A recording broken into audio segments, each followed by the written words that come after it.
네, 선생님 그러면 우리 이어서 경기도만의 특성이죠.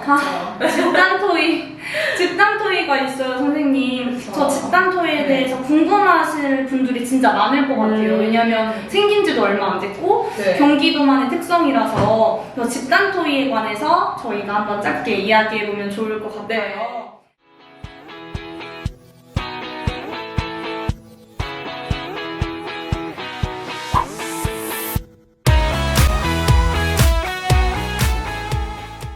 제가 진짜 궁금했는데 집단 토의 때 고득점을 받으려면 그냥 분위기가 좋으면 제일 고득점을 받을 수 있을까요? 막 제 생각이랑 의견이 달라도 맞아요 막 이렇게 무조건 수긍해야 높은 점수를 받을 수 있을까요?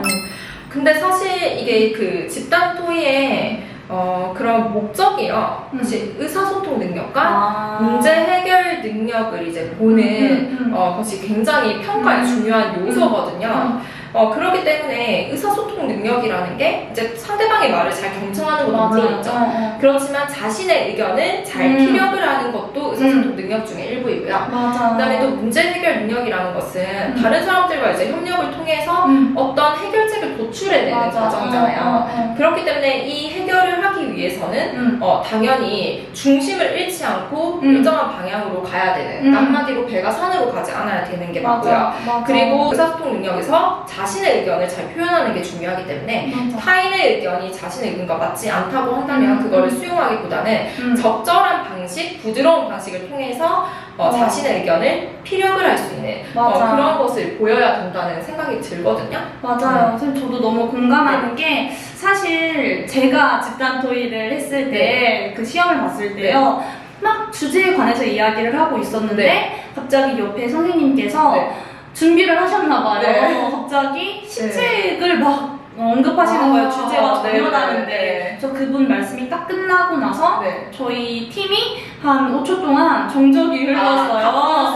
갑분싸가 된 거죠. 그러면 이럴 때에서 그래서 제가 갑자기 와 공감합니다 이렇게 하고 다른 문제로 이제 이렇게 전환을 했었던 거거든요. 이런 거를 봤을 때 만약에 맞지 않는 게 나오면 지혜롭게 방향을 전환하는 것도 뭔가 중요할 것 같아요. 그렇죠. 이제 공감은 하되 그 분의 의견에 존중은 하고 공감은 하고 이제 그런 의견이 있을 수 있군요라고 이제 공감은 하되 그런데 이제 이런 문제에 대해서 한번 생각해 볼까요라고 하면서 국면을 전환한다든지 아니면 저는 이제 선생님 말에 공감하고 저는 이런 의견이 있습니다 라면서 또 자신의 의견을 덧붙인다든지 하는 방식으로 해서 그 토의의 중심축을 잃지 않는 것이 저는 굉장히 중요하다고 생각을 해요. 이게 진짜 포인트인 것 같아요. 좋은 분위기를 하지만 중심축을 잃지 않고 핵심을 짚어가면서 토의를 하는 게 제일 중요할 것 같습니다.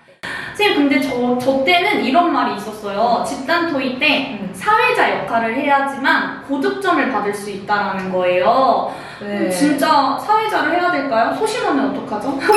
그런 말이 되게 많더라고요. 근데 이게 사실 사회자라는 게 특별한 건 아닌 것 같아요. 이제 이게 아까 전에도 말했듯이 배가 산으로 가지 않도록 토의의 중심을 잡고 또 전체 흐름을 잡는 그런 역할이고요. 한마디로 저는 뱃사공 같은 그런 역할이라고 생각을 해요.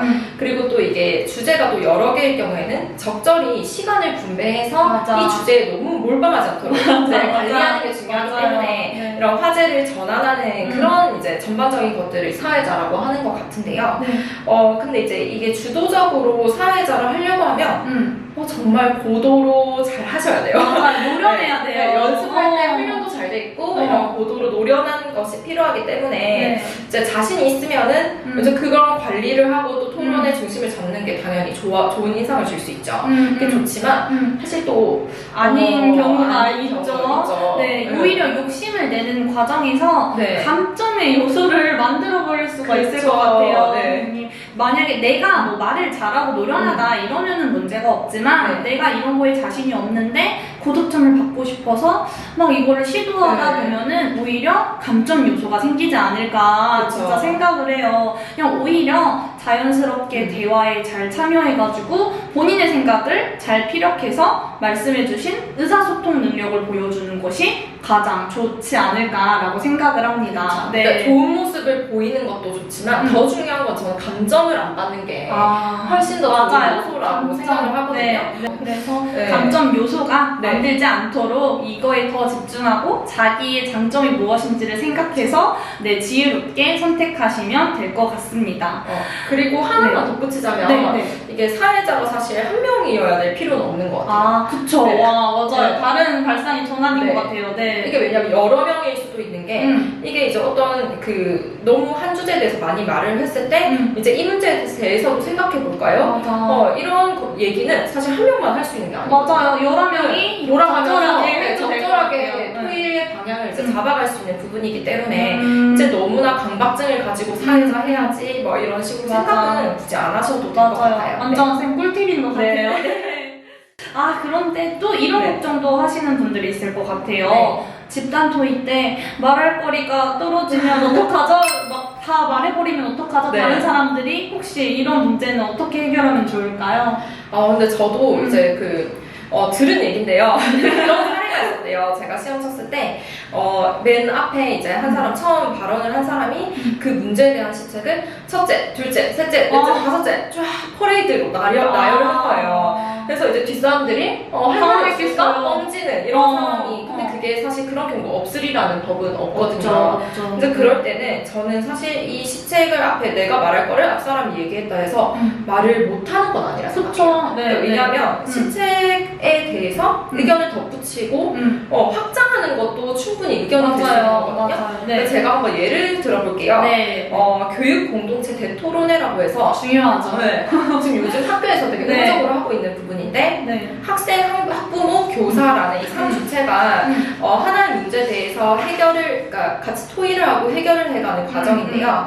이제 앞 사람이 만약에 내가 말을 했던 이 대토론회 얘기를 한다라고 했을 때 당황하지 말고 교육 공동체 대토론회에 대해서 앞서 선생님께서 말씀을 해주셨는데 저는 이런 부분에서 굉장히 좋은 의견이라고 생각합니다.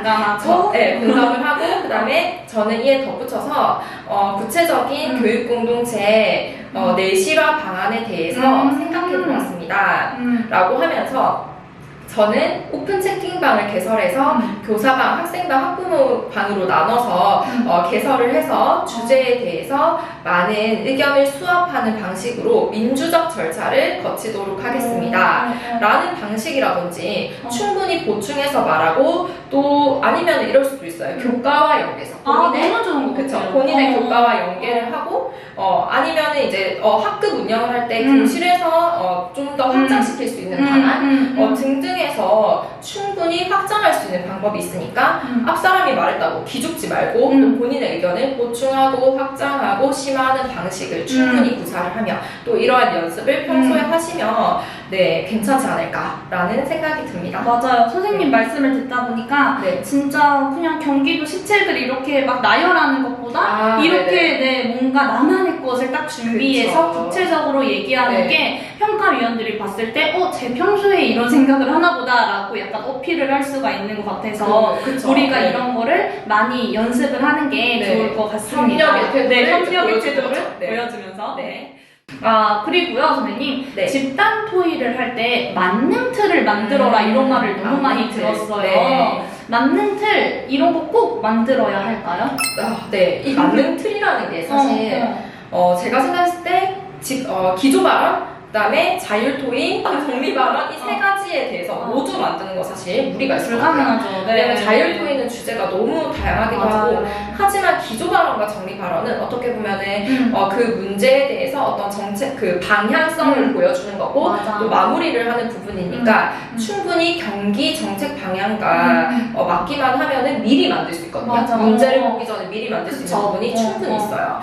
그래서 사실 시험이라는 상황 속에서 너무나 긴장되잖아요. 머릿속이 하얗고 얼어붙고 아무것도 생각이 안 나요. 그런 상황에서 사실 자율 바빠요. 너무 막 머릿속이 정말 복잡하고 맞아. 어려워요. 근데 이제 기조 발언 마무리 정리 발언까지 짜려면 뇌의 부하가 장난 아니에요. 맞아요. 그래서 평소에 기조 발언, 정리 발언 정도는 일정한 주제만 넣으면 될 정도로 이렇게 틀을 만들어 놓고 계속해서 연습을 하면서 이렇게 자동화를 시켜 놓으면 더 이렇게 뇌의 부담을 줄이고 자율 토의에 좀 더 집중을 하면서 본인의 역량을 발휘할 수 있지 않을까 그렇게 생각을 합니다. 그래서 저도 선생님 말씀 듣다 보니까 저도 그 기조 발언이랑 정리 발언에 맞는 틀이 있었던 것 같아요. 네. 이거는 좀 만드는 게 좋을 것 같고 제가 얘기하면서 선생님 느낀 건데 우리가 이제 이렇게 설명만 하다 보니까 뭔가 직접 알려드리고 싶은 팁들이 너무 많은 것 같아요. 그쵸. 우리 나중에 한번 그냥 집단 토의 자체를 한번 찍어서 팁을 알려드리는 것도 좋을 것 같아요. 너무 좋은 것 같아요. 제가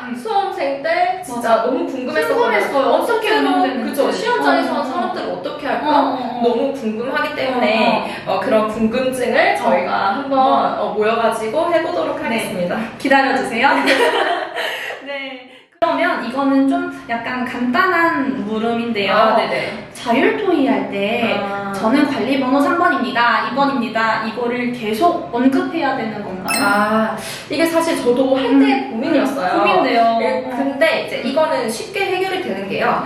1차 합격자 공고를 보면은 명확히 이제 밝히고 있어요. 이제 기조 발언, 정리 발언에 대해서는 관리 번호 몇 번입니다 하고 마무리에서 이제 이상입니다 라고 이제 얘기를 하게 되거든요. 근데 이제 자율 토의 같은 경우에는 뭐라고 돼 있냐면 제가 한번 읽어주실 수 있어요? 네, 제가 한번 찾아왔는데요. 뭐라고 돼 있냐면 자율 토의 발언 시 손을 들거나 관리 번호를 말하는 등의 절차 없이 서로 자연스럽게 발언하고 발언권의 경합이 일어날 때도 토의자가 자율적으로 조정하여 토의를 진행한다라고 되어 있는 걸 보니 이제 관리 번호 몇 번입니다 발언마다 할 필요는 없다는 거죠. 자연스럽게 진짜 하는 게 좋은 것 같아요. 네, 맞습니다. 네. 그리고 사실 자기 자리 앞에 이렇게 편말로 몇 번인지 숫자가 적혀져 있어요. 다 있어요. 네. 그러니까 평가위원들이 나를 몰라보진 않을까라고 걱정하지 마시고 그냥 토의를 진행하면 될 것 같습니다. 그냥 우리 평소에 아름다운 태도를 보여주면 될 것 같습니다. 그럼 마지막으로요. 자율 토의에 몇 번 정도 발언해야 뭐 만점이고 막 이런 게 있을까요? 자율 토의에는 한 몇 번 정도 발언을 해야 될까요? 근데 사실 자율 토의 같은 경우에는 이제 제한 시간이 2분이라는 거. 한 번 말할 때 그러니까 2분 내에 말을 해야 되고 그다음에 연속 발언을 말을 했는데 또 바로 말을 한다거나 연속 발언은 안 된다는 그런 규칙이 있거든요. 근데 그거 말고 이제 발언 횟수라든지 이건 제한이 없어요. 그래서 자유롭게 이제 말을 하면 되는데 근데 이제 뭐 혼자 너무 막 계속해서 막 한 번 했는데 또 손들어서 사람이 6명이고 그런데 그러면 다른 사람이 기회를 박탈하는 거기 때문에 사실 좋지 않지만 그렇지만 사실 계산을 해보면요 일단 적어도 2회 정도는 2회 정도는 시간이 맞아요. 확보가 되고요. 그리고 또 발언 길이가 만약에 서로 짧게 티키타카가 된다라고 하면은 3회, 4회 가능하기 때문에 이제 분위기 보시고 적절히 이렇게 내가 말을 해도 되는 상황이다 싶으면은 얘기를 하셔도 되는 거죠. 네, 그러니까 딱히 막 몇 번을 해야지 이런 것보다는 그때 상황들을 보면서 적절하게 양보하면서 배려하면서 하는 모습을 보여주면 될 것 같습니다. 네, 선생님 여기까지 경기도 집단 토의에 관해서 이제 Q&A 궁금한 걸 나눠봤는데 저희가 사실 이렇게 말로만 하다 보니까 아쉬운 점이 있어서 아까 말을 나눴던 것처럼 한번 이 부분을 저희가 한번 찍어보도록 하겠습니다. 집단 토의를 한번 찍어보면서 생생하게 한번 전달해 드리겠습니다. 시간을 가지도록 하면 좋겠네요. 그러면 마지막으로 우리가 이어서 다음 편에는 수업 실험, 나눔, 면접에 관한 작은 Q&A를 들고 오겠습니다.